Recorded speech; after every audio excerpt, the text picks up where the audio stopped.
नमस्कार जोहार, आपका स्वागत है खबर छत्तीसगढ़ में। तो आइए जानते हैं छत्तीसगढ़ के हर छोटे बड़े शहर से 25 फटाफट बड़ी खबरों को। इससे पहले यदि आप वीडियो को लाइक नहीं किए तो लाइक कर दीजिए और चैनल में नए हैं तो चैनल को सब्सक्राइब कर लीजिए। और आप वीडियो को कहां से देख रहे हैं कमेंट बॉक्स में हमें जरूर बताइए। मुख्यमंत्री विष्णुदेव साय आज को छत्तीसगढ़ के 1,84,000 श्रमिकों के खाते में डालेंगे 65 करोड़ 16 लाख रुपये। जे मुख्यमंत्री विष्णुदेव साय आज को अपराह्न 2 बजे राजधानी रायपुर स्थित इंडोर स्टेडियम में विश्वकर्मा जयंती के अवसर पर श्रम विभाग द्वारा प्रदेश के 1,84,220 श्रमिकों को 65 करोड़ 16 लाख 61,456 रुपये की सहायता राशि डीबीटी के माध्यम से भुगतान करेंगे। कार्यक्रम की अध्यक्षता श्रम मंत्री लखनलाल देवांगन करेंगे। इस अवसर पर छत्तीसगढ़ भवन एवं अन्य शनिवार कर्मकार कल्याण मंडल के अध्यक्ष डॉक्टर राम प्रताप सिंह एवं अन्य जनप्रतिनिधि भी मौजूद रहेंगे। पीएम मोदी के दौरे और नए विधानसभा भवन के लोकार्पण को लेकर उच्च स्तरीय समीक्षा बैठक, विश्व अध्यक्ष सिंह, सीएम साय, मंत्रीगण, विधायकगण और वरिष्ठ अधिकारी रहे मौजूद। नए विधानसभा सभा भवन के लोकार्पण एवं प्रधानमंत्री नरेंद्र मोदी के रायपुर आगमन अवसर की आवश्यक तैयारियों पर चर्चा के लिए कल विधानसभा सभा भवन स्थित मुख्य समिति कक्ष में विधानसभा अध्यक्ष डॉक्टर रमन सिंह की अध्यक्षता में उच्च स्तरीय समीक्षा बैठक संपन्न हुई। इस उच्च स्तरीय समीक्षा बैठक में मुख्यमंत्री विष्णुदेव साय, उप मुख्यमंत्री अरुण साव, उप मुख्यमंत्री विजय शर्मा, वित्त मंत्री ओपी चौधरी, मान संसदीय कार्य मंत्री केदार कश्यप, अजय चंद्राकर, माननीय प्रबोध मिंज, अनुज शर्मा, भावना बोहरा, मुख्य सचिव छत्तीसगढ़ शासन अमिताभ जैन, विधानसभा सचिव दिनेश शर्मा, पुलिस महानिदेशक अरुण देव गौतम, अपर मुख्य सचिव गृह मनोज पिंगुआ, मुख्यमंत्री के सचिव सुबोध कुमार सिंह, प्रमुख सचिव पंचायत निहारिका बारिक, सचिव लोक निर्माण विभाग डॉक्टर कमलप्रीत सिंह तथा वित्त विभाग, शासन एवं पुलिस प्रशासन के वरिष्ठ अधिकारी भी उपस्थित थे। छत्तीसगढ़ को भारत सरकार से मिली 130 करोड़ रुपए की अतिरिक्त राशि। जो वित्तीय वर्ष 2025-26 के लिए भारत सरकार द्वारा छत्तीसगढ़ को 130 करोड़ रुपए की अतिरिक्त राशि जारी की गई है। इस तरह से पीएम जन आरोग्य योजना के लिए राज्य सरकार को अब तक 505 करोड़ रुपए की राशि प्राप्त हो चुकी है। इस राशि से राज्य के निजी अस्पताल के दावों का लगातार भुगतान किया जा रहा है। गौरतलब है कि स्वास्थ्य मंत्री श्री श्याम बिहारी जायसवाल ने जानकारी दी थी कि राज्य में आयुष्मान भारत प्रधानमंत्री जन आरोग्य योजना के अंतर्गत पंजीकृत निजी अस्पतालों द्वारा आयुष्मान कार्ड मरीजों का उपचार लगातार किया जा रहा है।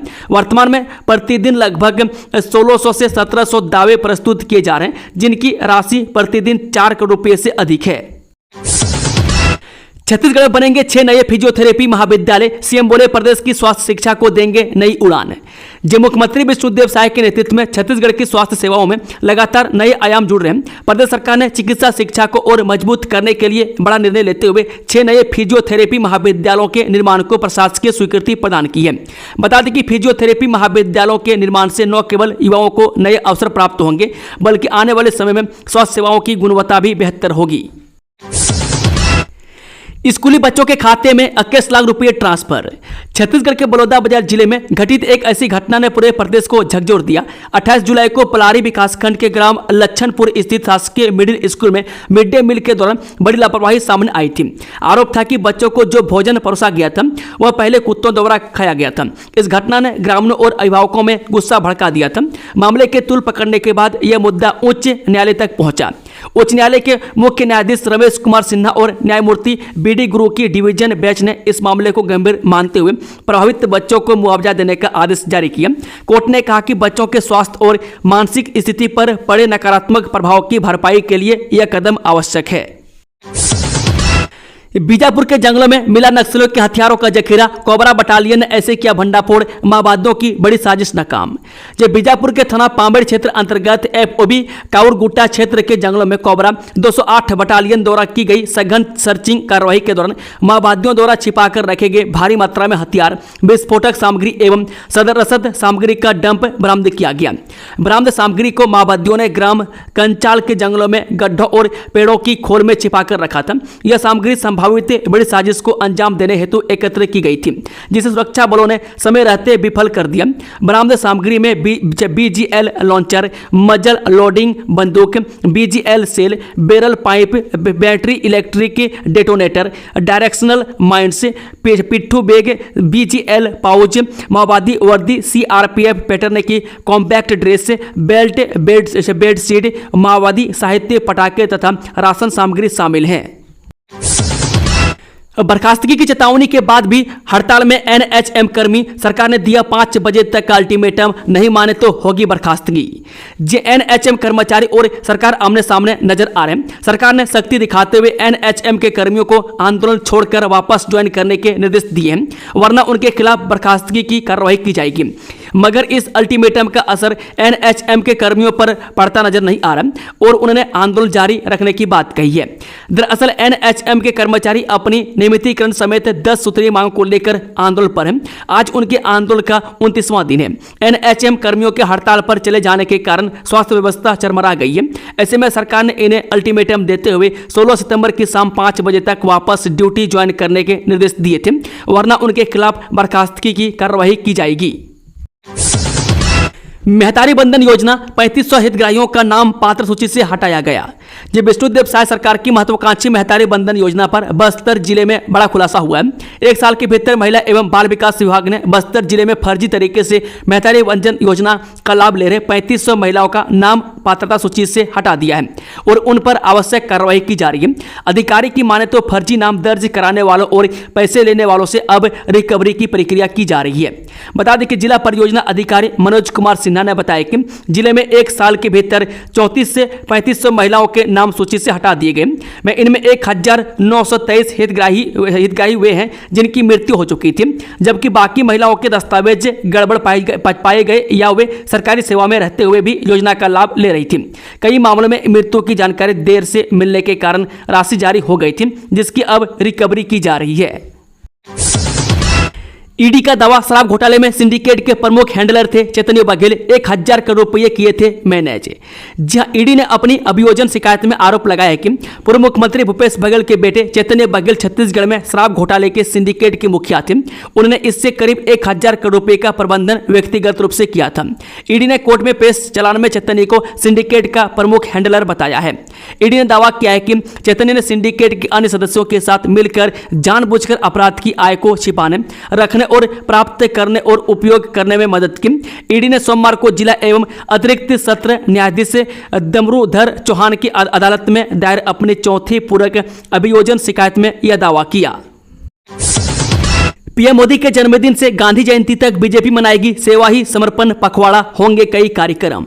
छत्तीसगढ़ बीजेपी प्रधानमंत्री मोदी के जन्मदिन 17 सितंबर से लेकर 2 अक्टूबर गांधी जयंती तक सेवा ही समर्पण पखवाड़ा मनाएगी। इस दौरान विभिन्न कार्यक्रमों का आयोजन किया जाएगा। कार्यक्रमों को लेकर सोमवार को भाजपा जिला कार्यालय एकात्मक परिसर में बैठक आयोजित की गई। इसमें पखवाड़े को लेकर कार्यक्रम की रणनीति बनाई गई। वहीं मुख्यमंत्री विष्णुदेव साय ने कहा कि प्रधानमंत्री मोदी के जन्मदिन 17 सितंबर से लेकर महात्मा गांधी की जयंती 2 अक्टूबर तक सेवा पखवाड़ा मनाते हैं। इसमें स्वच्छता अभियान, हेल्थ केयर, एक पेड़ मां के नाम, रक्तदान शिविर, स्वास्थ्य शिविर जैसे अन्य कार्यक्रम आयोजित किए जाएंगे। पोस्ट ऑफिस में नौकरी का झांसा, 70,000 रुपए की ठगी, जांजगीर पुलिस ने 10 साल बाद फरार आरोपी को किया गिरफ्तार। जांजगीर चंपा पुलिस में पोस्ट ऑफिस में बाबू की पद पर नौकरी लगने के नाम पर कांति विश्वास से 70,000 रुपए की ठगी कर 10 साल से फरार आरोपी धनिष डेनियल 50 वर्ष को उसके निवास अकलतरा से जांजगीर पुलिस ने गिरफ्तार कर लिया। इस मामले में पूर्व में एक आरोपी दीपक तांडी को गिरफ्तार कर जेल भेजा जा चुका है। मामला सिटी कोतवाली थाना क्षेत्र की है। इस स्वच्छता दीदियों की बैठक में भाटापारा को स्वच्छ और सुंदर बनाने का संकल्प है। जब भाटापारा मिशन क्लीन सिटी के अंतर्गत आज भाटापारा में स्वच्छता दीदियों की बैठक का आयोजन किया गया। इस बैठक में नगर पालिका अध्यक्ष आश्विनी शर्मा, स्वास्थ्य विभाग सभापति सतीश तलरेजा, सीएमओ जफर खान, समस्त पार्षदगण एवं सुपरवाइजर उपस्थित रहे।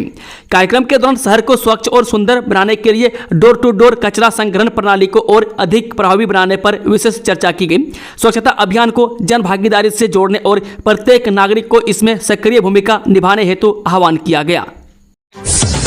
गोंडवाना गणतंत्र पार्टी ने सौंपा ज्ञापन, 20 दिन में मांगे नहीं माने तो करेंगे आर्थिक नाकेबंदी। छत्तीसगढ़ के रायगढ़ जिले में विभिन्न समस्याओं को लेकर गोंडवाना गणतंत्र पार्टी के नेताओं ने आज धर्मजयगढ़ अनुविभागीय अधिकारियों को ज्ञापन सौंपा है। मांग पूरी नहीं होने पर 20 दिनों के बाद आर्थिक नाकेबंदी की भी चेतावनी दी गई है। बता दें कि धर्मजयगढ़ एसडीएम के नाम सौंपे गए ज्ञापन पत्र में गोंडवाना गणतंत्र पार्टी के नेताओं ने कहा कि छाल क्षेत्र में कई प्रकार की समस्या बनी हुई है, जिससे क्षेत्र के लोगों को जूझना पड़ रहा है। ग्रामीणों को होने वाली समस्याओं का अगर 20 दिनों के भीतर निराकरण नहीं होने की स्थिति में गोंडवाना गणतंत्र पार्टी के के नेता आगामी 9 अक्टूबर को छाल धर्मजयगढ़ मुख्य मार्ग पर ग्राम खैदापानी चेक में आर्थिक नाकेबंदी की बात कही गई है, जिसकी संपूर्ण जवाबदारी शासन प्रशासन की होगी। रायपुर में फिर बहेगी बागेश्वर धाम की भक्ति धारा, पंडित धीरेन्द्र शास्त्री सुनाएंगे हनुमंत कथा, लगेगा दिव्य दरबार। छत्तीसगढ़ की राजधानी रायपुर में एक बार फिर बागेश्वर धाम की भक्ति धारा बहेगी। श्रद्धालु अध्यात्म के महासागर में गोते लगाएंगे। गुड़ियारी में बागेश्वर धाम पीठाधीश्वर पंडित धीरेन्द्र कृष्ण शास्त्री भक्तों को हनुमंत कथा सुनाएंगे। वहीं दिव्य दरबार का भी आयोजन किया जाएगा। यह कार्यक्रम 4 से 8 अक्टूबर तक आयोजित किया जाएगा। बता दें कि इस आयोजन के सफल क्रियान्वयन और व्यवस्थाओं को सुचारू रूप देने के लिए विगत दिनों कार्यक्रम कार्यालय का विधिवत पूजन अर्चन के साथ शुभारंभ किया गया। इस अवसर पर मुख्य आयोजक चंदन बसंत अग्रवाल थाना खमियारा वाली ने कहा कि यह कार्यालय आयोजन की तैयारियां का केंद्र बिंदु होगा, जहां से सभी व्यवस्थाओं का संचालन और समन्वय किया जाएगा। एसीबी की बड़ी कार्रवाई, 4,50,000 रुपए की रिश्वत लेते एनटीपीसी का डिप्टी जीएम रंगे हाथों गिरफ्तार। छत्तीसगढ़ के इतिहास में सबसे बड़ी रकम का ट्रैप। छत्तीसगढ़ में लगातार रिश्वतखोरों पर एंटी करप्शन ब्यूरो यानी कि एसीबी की कार्रवाई जारी है। इसी कड़ी में आज एसीबी की टीम ने बड़ी कार्रवाई करते हुए रायगढ़ एनटीपीसी के उप महाप्रबंधक यानी कि डीजीएम विजय दुबे को 4.5 लाख रुपए की रिश्वत लेते रंगे हाथों गिरफ्तार कर लिया है। जानकारी के अनुसार प्रार्थी सौदागर गुप्ता निवासी तिलाई पाली थाना तमनार जिला रायगढ़ के एंटी करप्शन ब्यूरो बिलासपुर में शिकायत दर्ज कराई थी। उनके ग्राम तलाई पाली स्थित मकान का मौखिक बंटवारा कर 3 हिस्से किए गए थे, जिसमें वह और उनके 2 पुत्र अलग अलग हिस्सों में निवासरत हैं। एनटीपीसी द्वारा मकान और जमीन का अधिग्रहण किए जाने पर उन्हें मुआवजा राशि मिल चुकी है, लेकिन पुनर्वास के लिए उनके पुत्रों को करीब 30 लाख रुपये और मिलना था। इसमें से 14 लाख रुपये मिल चुके थे, जबकि शेष 16 लाख रुपये दिलाने के एवज में आरोपी उप महाप्रबंधक विजय दुबे ने 5 लाख रुपये रिश्वत की मांग की थी। रेलवे का बड़ा ऐलान, अब इस टिकट के लिए भी तत्काल जैसी व्यवस्था। आरक्षण व्यवस्था का लाभ सबसे पहले आम यूजर्स तक पहुंचाने के लिए और दलालों या बिचौलियों द्वारा इस सुविधा के दुरुपयोग को रोकने के लिए यह फैसला लिया गया। 1 अक्टूबर 2025 से सामान्य आरक्षण खुलने के पहले 15 मिनट के दौरान आरक्षित सामान्य टिकट केवल आधार प्रमाणित उपयोगकर्ता ही भारतीय रेलवे खान पान एवं पर्यटन निगम यानी कि IRCTC की वेबसाइट या इसके ऐप के जरिए बुक कर सकेंगे। हालांकि मौजूदा वक्त में भारतीय रेलवे के कंप्यूटरीकृत PRS काउंटरों के जरिए सामान्य आरक्षित टिकटों की बुकिंग के समय में कोई बदलाव नहीं होगा। सामान्य आरक्षण खुलने के 10 मिनट के प्रतिबंध के समय में भी कोई बदलाव नहीं होगा, जिसके दौरान भारतीय रेलवे के अधिकृत टिकट एजेंटों को पहले दिन आरक्षित टिकट बुक करने की अनुमति नहीं होगी। इस शहीद सैनिकों के परिजनों को अब मिलेंगे 50 लाख रुपये। परमवीर चक्र विजेताओं को 1 करोड़ देगी शाही सरकार। युद्ध और सैनिक कार्रवाई में शहीद सैनिकों की पत्नी या उनके आश्रितों को दी जाने वाली अनुग्रह राशि में वृद्धि की गई है। अब इन सैनिकों को 20 लाख से बढ़ाकर 50 लाख रुपये कर दिया जाएगा। इसके साथ ही युद्ध और सैनिक कार्रवाई में विभिन्न वीरता अलंकरण प्राप्त जवानों को दी जाने वाली राशि में भी वृद्धि की गई है। अब परमवीर चक्र प्राप्त वीर जवानों को 40 लाख रुपये की जगह 1 करोड़ रुपये की अनुग्रह राशि प्रदान की जाएगी। मुख्यमंत्री विष्णुदेव साय की अध्यक्षता में संपन्न राज्य सैनिक बोर्ड की बैठक में यह निर्णय लिया गया। सब जूनियर नेशनल कुराश चैंपियनशिप में छत्तीसगढ़ को 2 पदक।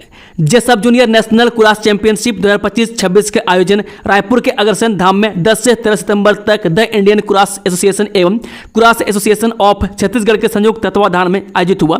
चैंपियनशिप में पूरे भारतवर्ष से 22 राज्यों के 500 खिलाड़ियों, कोचेस एवं ऑफिशियल्स ने भाग लिया, जिसमें छत्तीसगढ़ की युक्ता रानी टंडन ने 36 किलोग्राम में गोल्ड मेडल एवं नीलम ने 32 किलोग्राम में लगभग एवं लक्ष्मी ने 36 किलोग्राम में ब्रॉन्ज मेडल अपने नाम किया। वहीं पूरी चैंपियनशिप में सर्वाधिक पदक हरियाणा, महाराष्ट्र एवं दिल्ली के खिलाड़ियों ने जीते। पदक विजेता खिलाड़ियों को द इंडियन कुराश एसोसिएशन अध्यक्ष रवि कपूर, महासचिव विक्रांत कुमार, टूर्नामेंट डायरेक्टर राजेश ठाकुर, परिचय मिश्रा, आदित्य सिंह, बैजनाथ गुप्ता ने शुभकामनाएं देकर उज्जवल भविष्य की कामना की। लगातार 3 मैच जीतकर सेमीफाइनल में पहुंची भारत टीम में महासमुंद की दिव्या भी है शामिल। अंडर 16 वुमेन्स एशिया कप 2025 का आयोजन मलेशिया में 13 से 9 सितंबर 2025 तक आयोजित किया जा रहा है, जिसमें भारतीय बास्केटबॉल टीम के अंडर 16 महिला बास्केटबॉल टीम में छत्तीसगढ़ से महासमुंद जिले की दिव्या रंगारी पिता विनोद रंगारी शामिल हैं। इसके अलावा भारतीय टीम में तमिलनाडु, कर्नाटक, केरल, महाराष्ट्र, गुजरात, तेलंगाना के खिलाड़ी शामिल हैं। एशिया कप में लगातार 3 मैच जीतकर भारतीय टीम ने इतिहास रच दिया है तथा सेमीफाइनल में पहुंच गई है। बारिश बनी आफत, बाढ़ की चपेट में आने से ट्रैक्टर ट्रॉली में सवार 7 मजदूर बहे। छत्तीसगढ़ में तेज बारिश के चलते कई जगहों पर बाढ़ की स्थिति देखी जा रही है। कवर्धा जिले में घुम्मा छापर गांव के पास बारिश के कारण टमरू नाले में एकाएक जल स्तर बढ़ गया, जिससे नाले में रेत से भरी एक ट्रैक्टर ट्रॉली अचानक आई बाढ़ की चपेट में आ गई। इस दौरान ट्रॉली में सवार 7 मजदूर भी बह गए। बताया जा रहा है कि किसी तरह सभी मजदूरों ने तैरकर अपनी जान बचा सके। जानकारी के मुताबिक ये पूरा घटनाक्रम कवर्धा के घुम्मा छापर गाँव के नजदीक नाले का है। बताया जा रहा है कि प्रदेश में रेत घाट बंद होने के बाद भी जिले में अवैध रेत खनन का काम धड़ल्ले से जारी है। सोमवार को भी इस क्षेत्र में नाले से अवैध रेत खनन के लिए कुछ ग्रामीण ट्रैक्टर लेकर पहुंचे थे। ट्रैक्टर में रेत लोड करने के दौरान ही एकाएक तेज बारिश के कारण नाले का जल स्तर बढ़ गया। रायपुर में हुई झमाझम बारिश, इन जिलों के लिए येलो अलर्ट जारी। छत्तीसगढ़ में एक बार फिर मानसून सक्रिय हो गया है। राजधानी रायपुर समेत प्रदेश के कई जिलों में सोमवार को जमकर बारिश हुई है। रायपुर और आसपास के इलाकों में सुबह से बादल छाए हुए। मौसम विभाग ने आज प्रदेश के कई जिलों में हल्की से मध्यम बारिश होने की संभावना जताई है। वहीं मौसम विभाग के प्रदेश के कई जिलों में बारिश होने का अलर्ट जारी किया है। मौसम विभाग ने अगले 3 घंटों में बिलासपुर और सरगुजा संभाग के कई जिलों में भारी बारिश होने का अलर्ट जारी किया है। मौसम विभाग ने बिलासपुर, कोरबा, जांजगीर, चंपा, रायगढ़, मुंगेली, शक्ति, सारंगढ़, भिलाईगढ़, गोरला पेंड्रा, मरवाही, सरगुजा, कोरिया, सूरजपुर, बलरामपुर, रामानुजगंज, जसपुर और महेंद्रगढ़, चिरमिरी, भरतपुर में बारिश को लेकर येलो अलर्ट जारी किया है। जमीन ठगी का मास्टरमाइंड गिरफ्तार, धोखाधड़ी से तैयार कराया था दस्तावेज। बिलासपुर जिले के सरकंडा पुलिस ने जमीन ठगी के मामले में फरार चल रहे आरोपी सुरेश कुमार मिश्रा उम्र 59 वर्षीय को गिरफ्तार कर न्यायिक रिमांड पर भेज दिया है। आरोपी ने अपने साथियों के साथ मिलकर कूटरचित दस्तावेज तैयार कर मोपका स्थित 3000 वर्ग फुट भूमि की बिक्री कर दी थी। शिकायतकर्ता अरुण कुमार दुबे की भूमि का खसरा नंबर बदलकर तहसील कार्यालय में आपत्ति प्रस्तुत की गई थी, जिसके आधार पर उनके नाम से भूमि विलोपित कर दी गई थी। पूर्व में इस प्रकरण में 4 अन्य आरोपियों को भी गिरफ्तार किया जा चुका है। पुलिस टीम ने वरिष्ठ अधिकारियों के निर्देशन में कार्रवाई कर आरोपी को पकड़ा है। इस शराब पीने से 2 युवक की मौत, ग्रामीणों ने किया चक्का जाम। छत्तीसगढ़ के शक्ति जिले में शराब पीने से 2 युवक की जान चली गई। शराब पीने के बाद दोनों की तबीयत बिगड़ी थी, जिसके बाद परिजन उन्हें सारंगढ़ के एक अस्पताल ले गए, जहां इलाज के दौरान दोनों की मौत हो गई। वहीं इस मामले को लेकर आज सवेरे 9 बजे बिर्रा चौक में करही गांव के ग्रामीणों ने आरोपी के खिलाफ कार्रवाई कर तत्काल गिरफ्तार करने की मांग को लेकर चक्का जाम किया है, जिससे हसोद से शिवरी नारायण भटगांव से चंपा कोरबा आवागमन बंद है। आपको बता दें, ये वही करही गांव है जहां कुछ दिन पहले शराब पार्टी के बहाने बुलाकर शराब पिलाकर युवा उप सरपंच को मौत का घाट उतार दिया गया था। बस्तर से 54 नाबालिग लड़कियां लापता, महिला आयोग ने जताई चिंता। छत्तीसगढ़ महिला आयोग की सदस्य दीपिका सोरी ने एक गंभीर खुलासा किया है। उन्होंने मंगलवार को आयोजित प्रेस वार्ता में बताया कि सुकमा, दंतेवाड़ा और बीजापुर जिलों में कई बालिग और नाबालिग लड़कियां लापता हैं। पुलिस रिकॉर्ड के अनुसार सुकमा में 14, दंतेवाड़ा में 35 और बीजापुर में 5 लड़कियां अभी भी गायब हैं। वह दीपिका सोरी ने कहा कि पिछले 5 वर्षों में बस्तर संभाग से लगातार लड़कियां गायब हो रही हैं, लेकिन इनकी कोई रिकॉर्डिंग पुलिस सिस्टम में नहीं है, जो एक बड़ा चिंता का विषय है। उन्होंने एक उदाहरण देते हुए बताया कि 3 महीने पहले एक लड़की लापता हुई थी, जो बाद में राजस्थान में कोर्ट मैरिज कर चुकी थी। ऐसे में उसे वापस लाना मुश्किल हो गया। ग्रामीणों ने दशरथ मांझी की तरह दिखाई जिद, नहीं मिली प्रशासनिक मदद तो पहाड़ काटकर बनाया रास्ता। जब प्रदेश के गोरला पेंड्रा मरवाही जिला स्थित जोड़ा तालाब घोगाड़ बारा गांव के ग्रामीणों ने दशरथ मांझी की तरह अपने जिद से एक पहाड़ को काटकर नया रास्ता बना लिया। दरअसल इस गांव में वन विभाग के द्वारा प्लांटेशन कराया गया, जिसके कारण गांव तक पहुंचने वाली पगडंडी रास्ता को बंद कर दिया और विभाग ने पहाड़ के ऊपर वैकल्पिक रूप से कच्ची सड़क बनाकर दे दिया गया था और ग्रामीणों को भगवान भरोसे छोड़ दिया गया था। विभाग के द्वारा जो रास्ता दिया गया था वो काफ़ी दिक्कतों भरा था। न तो यहाँ एम्बुलेंस आ सकती है और न ही बच्चों को स्कूल जाने के लिए बस, जबकि पुराने रास्ते में एम्बुलेंस और स्कूली बस सहित कृषि वाहन भी आ जा सकते थे। मैं कुछ दिनों पहले जब घोगाड़ बारा गांव की बच्चे की अस्पताल में इलाज के दौरान मृत्यु हो गई और सबको गांव लेकर आ रहा एम्बुलेंस से पहाड़ में फंस गया और एम्बुलेंस के चालक ने सबको घर तक ले जाने से मना कर दिया, तो इन ग्रामीणों ने रास्ता बनाने की ठान ली। गांव के करीब 30 से 40 ग्रामीणों ने खुद हथौड़े कुदाल उठाए और पहाड़ी में सुविधा युक्त नया मार्ग बनाने में जुट गए। उच्च शिक्षा मंत्री टंकराम वर्मा का ऐलान, कॉलेजों में होगा युक्तिकरण के आधार पर अतिरिक्त प्रोफेसरों का समायोजन। छत्तीसगढ़ सरकार ने राज्य के शासकीय कॉलेजों में शिक्षकों की असमानता को खत्म करने के लिए एक नई पहल की शुरुआत की है। अब कॉलेजों में जहां शिक्षक अधिक हैं वहां से उन्हें उन स्थानों में स्थानांतरित किया जाएगा जहां शिक्षकों की भारी कमी है। यह पूरी प्रक्रिया युक्तिकरण मॉडल पर आधारित होगी, जिसे पहले स्कूल शिक्षा में सफलतापूर्वक लागू किया जा चुका है। राज्य पुलिस स्थापना बोर्ड के निर्णय पर 30 अधिकारियों का हुआ तबादला। छत्तीसगढ़ की राजधानी से एक बड़ी खबर सामने आई है, जिसमें राज्य पुलिस स्थापना बोर्ड के निर्णय पर अधिकारियों का तबादला हुआ है। इस बीच लगभग 30 अफसर कर्मचारियों का एक साथ ट्रांसफर किया गया। यह आदेश छत्तीसगढ़ पुलिस मुख्यालय से जारी हुआ है। इसके साथ ही इस लिस्ट में 3 उप निरीक्षक और 25 निरीक्षक स्तर के अधिकारियों का भी हस्तांतरण किया गया, जिसमें एक रक्षित निरीक्षक एवं एक सौनी का हस्तांतरण हुआ है। छत्तीसगढ़ शराब घोटाला, चैतन्य बघेल के खिलाफ ईडी ने पेश किया 7,000 पन्नों का चालान। छत्तीसगढ़ के बहुचर्चित शराब घोटाले मामले में प्रवर्तन निदेशालय यानी कि ईडी ने सोमवार को बड़ा कदम उठाते हुए पूर्व मुख्यमंत्री भूपेश बघेल के बेटे चैतन्य बघेल के खिलाफ विशेष अदालत में 7,000 पन्नों का चालान पेश किया। ईडी ने 18 जुलाई 2025 की सुबह भिलाई स्थित बघेल निवास पर छापा मारकर चैतन्य बघेल को उनके जन्मदिन के दिन ही गिरफ्तार किया था। उन पर छत्तीसगढ़ शराब घोटाले से संबंधित मनी लॉन्ड्रिंग के आरोप लगे हैं। गिरफ्तारी के बाद उन्हें कोर्ट में पेश किया गया, जहां से उन्हें 5 दिन की ईडी रिमांड पर भेजा गया था। यह रिमांड 22 जुलाई को समाप्त हो रही है। अयोध्या दर्शन के लिए गए छत्तीसगढ़ के श्रद्धालु सड़क हादसे का शिकार, 4 की मौत, 6 घायल। जो उत्तर प्रदेश के जौनपुर जिले में शनिवार को एक भीषण सड़क हादसे में छत्तीसगढ़ के कांकेर जिले से अयोध्या दर्शन के लिए गए श्रद्धालु दुर्घटनाग्रस्त हो गए। हादसे में 4 लोगों की मौके पर ही मौत हो गई, जबकि 6 श्रद्धालु घायल हो गए। घटना में जान गंवाने वाले सभी श्रद्धालु कांकेर जिले के निवासी थे। हादसे के समय बस में कुल 56 लोग सवार थे, जिनमें से 46 लोग सुरक्षित हैं। लघु वेतन कर्मचारी संघ की मांग, 4 सूत्रीय मांगे जल्द हो पूरी, कलेक्टर को सौंपा ज्ञापन। आदिम जाति कल्याण विभाग काम करने वाले लघु वेतन कर्मचारियों ने अपनी लंबित मांगों को पूरा करने के लिए कलेक्टर प्रतिष्ठा माम गाई को ज्ञापन सौंपा। इस दौरान कर्मचारियों ने चेतावनी दी कि मांगे पूरी न होने पर उग्र आंदोलन किया जाएगा। मंगलवार सुबह 11 बजे नारायणपुर कलेक्टोरेट पहुंचे कर्मचारियों ने कलेक्टर से मुलाकात की। इसके बाद 4 सूत्रीय प्रमुख मांगों को तत्काल प्रभाव से लागू करने की गुहार लगाई। छत्तीसगढ़ लघु वेतन कर्मचारी संघ के जिला अध्यक्ष मंगलू राम उसेंडी ने बताया कि विभाग के अंतर्गत बड़ी संख्या में कर्मचारी काम कर रहे हैं, लेकिन उनकी मांगें सालों से लंबित पड़ी है। दोस्तों, खबरों का सिलसिला समाप्त होता है। अगर जानकारी पसंद आई तो वीडियो को लाइक, शेयर, चैनल को सब्सक्राइब जरूर से जरूर कर लें। Thank you, all the best. जय हिंद, जवाहर छत्तीसगढ़ वासियों।